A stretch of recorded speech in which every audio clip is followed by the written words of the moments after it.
Europe 1. La France bouge. Elisabeth Assayag, Emmanuel Dutheil. Allez, c'est déjà la dernière partie de votre émission et on est avec Denis Mola aujourd'hui, le dirigeant de la librairie Mola. Je vais vous le redire parce que ça fait quand même plaisir de dire que c'est la plus grosse librairie indépendante de France. On est bon en France, il faut le dire. Bah oui, puis en plus ça marche bien, plus 9% des ventes à fin novembre par rapport à novembre 2019. On n'a jamais vendu autant de livres dans la librairie Mola qui existe pourtant depuis 1887. Ils ont tout un pâté de maison à Bordeaux, vous pouvez pas les rater si vous y allez. Alors aujourd'hui nous sommes le vendredi 3 décembre et c'est la journée mondiale aussi du handicap. Alors nous à la France Bouge, on a voulu mettre un coup de projecteur sur un changement de vie, pas comme les autres. Bonjour Naoual El Alaoui. Bonjour. Merci d'être avec nous dans la France Bouge. Vous avez 31 ans et vous êtes consultante en accessibilité universelle et démarche inclusive chez OnePoint. OnePoint, c'est une entreprise en pointe dans la transformation numérique, dans les grandes transformations des différentes entreprises. Alors vous, à l'origine, vous avez un parcours, on va dire, classique. Vous vouliez faire une école de commerce, vous avez toujours voulu défendre les opprimés, c'est ce que vous avez dit à nos équipes. Et malheureusement, vous avez été frappé au cours de votre vie par un handicap. Vous avez perdu une partie de votre audition juste après votre classe prépa. Vous étiez donc très jeune, c'était autour de la vingtaine. 18 ans. 18 ans. Et 2 ans après, vous avez pu récupérer une partie de votre audition. Cela vous a permis d'être appareillé. Et à partir de là, vous vous êtes dit, moi, je vais tout faire pour me réinsérer dans la société. Vous avez fait quoi? Vous avez mis quoi en place? Déjà, merci de me recevoir aujourd'hui. Nous sommes ravis. Ce que j'ai mis en place, c'est déjà, je me suis insérée dans toutes les associations, fédérations, notamment la Fédération des jeunes en situation de handicap, pour comprendre le milieu du handicap, pour comprendre la loi 2005, parce qu'en fait, tout a commencé pour moi en 2008, mais il y avait quand même certaines choses qui ont été faites avant. Et à partir de là, je me suis dit, c'est pas possible que les écoles me refusent, c'est pas possible que les entreprises me refusent pour un handicap qui est invisible comme 80% des handicaps en France, parce qu'on est quand même 12 millions de personnes en situation de handicap, 80% invisibles et 85% des handicaps arrivent en cours de vie. Donc, techniquement, 5% naissent avec.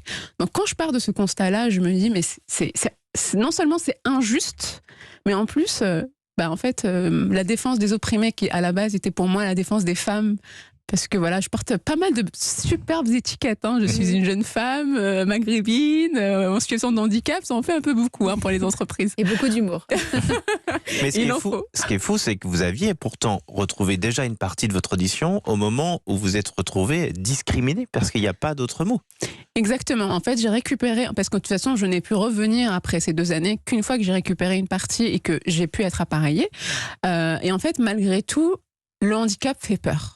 En fait, à partir du moment où on utilise le terme handicap, on a peur. Alors, le handicap fait peur. Vous vous êtes dit, puisqu'il fait peur, moi, je ne vais pas le dire. Vous avez eu votre master. Exactement. Vous avez fait une rencontre. Vous avez rencontré le patron de OnePoint, David Layani, ce cabinet de conseil. Et vous avez passé des entretiens sans rien dire à personne. Rien dire.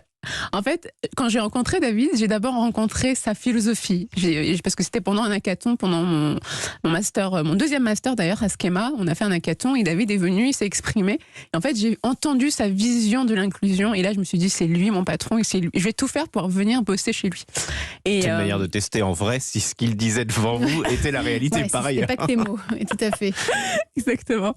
Et du coup, j'ai pas voulu indiquer sur mon CV que j'étais en situation de handicap. J'ai passé mes 3 entretiens et à la fin de mon 3e entretien, j'ai vu la partenaire qui était Karen Jequier, qui est aussi une associée de OnePoint. Et là, elle me dit, pourquoi le change management? Pourquoi la conduite du changement? Pourquoi les people transformation? Et là, je lui dis, parce qu'il y a un événement qui s'est produit dans ma vie et pour lequel on m'a pas envoyé d'être à la poste pour me prévenir. Et du coup, j'ai compris la nécessité d'accompagner l'être humain dans ces transformations et dans les transformations environnementales et sociales. Et là, elle me regarde, elle me dit, c'est sans indiscrétion, quel est cet événement? Et du coup, je lui dis, en fait, j'ai perdu mon audition. Bon, il y a d'autres parties non visibles de l'iceberg dans cet handicap, mais en tout cas, ne serait-ce que ça, c'est assez énorme. Et le fait que j'ai pas été prévenue par rapport aux réactions des autres, par rapport aux réactions de la sécurité sociale, des entreprises, etc. Je me dis, si j'avais eu un accompagnement, ça n'aurait pas été comme ça. Et aujourd'hui, vous êtes consultante en accessibilité universelle et démarche inclusive chez OnePoint. Quand on vous dit c'est impossible, vous dites non, j'en suis le meilleur exemple. Tout est possible. Tout est possible quand on le veut quand on s'en donne les moyens et surtout quand on rencontre les bonnes personnes. Soyons clairs. On s'aperçoit à travers votre parcours, Nawal El Alaoui, que c'est votre parcours, c'est votre handicap qui a impacté l'entreprise. C'est pas l'inverse. Et qui vous a rendu sûrement plus forte au final.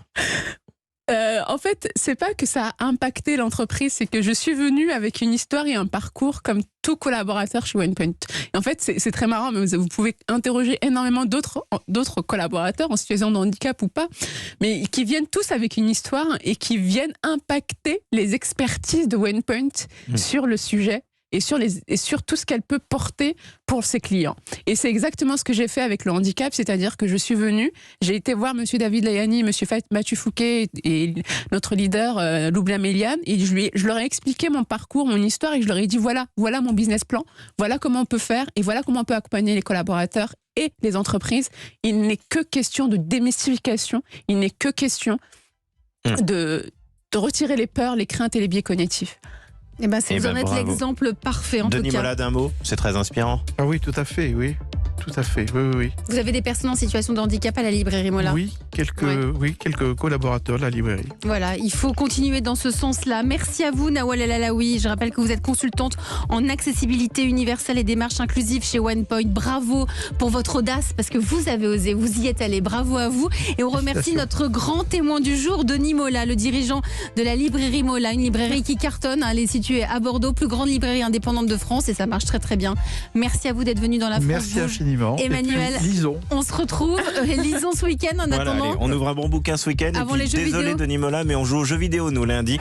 Autre secteur qui cartonne, il paraît que là aussi, on n'a jamais vendu autant de jeux vidéo qu'en ce moment.